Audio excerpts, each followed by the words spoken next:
Mana bu qabrda kim yotganini bilasizmi? Biz kimni topdik, bilasizmi? Bu qabrda Xorazmda tug'ilgan bizning buyuk olimimiz, koinot bilimlar sultoni deymizmi, koinot bilimlar asoschisi deymizmi? Xullas eng buyuk astronom, eng buyuk matematik bizning bobomiz Abu Rayhon Beruniy yotibdi.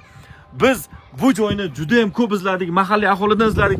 Ming afsuski bu joy Google xaritasida ham aniq keltirilmagan, hattoki sun'iy intellekt ham taxminan mana shu atrofda bo'lsa kerak deb berdi.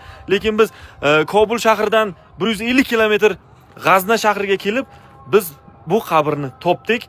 Avvalgi ma'lumotlarga ko'rganidek, avvalgi blogerlarimiz kelganida bu qabr ikkalasi bir-biridan hech qanday farq qilmas edi.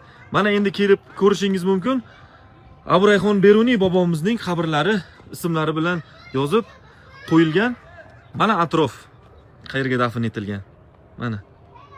Bu yerdan taxminimcha masjid qurilmoqchi, qurilish to'xtab qolgan.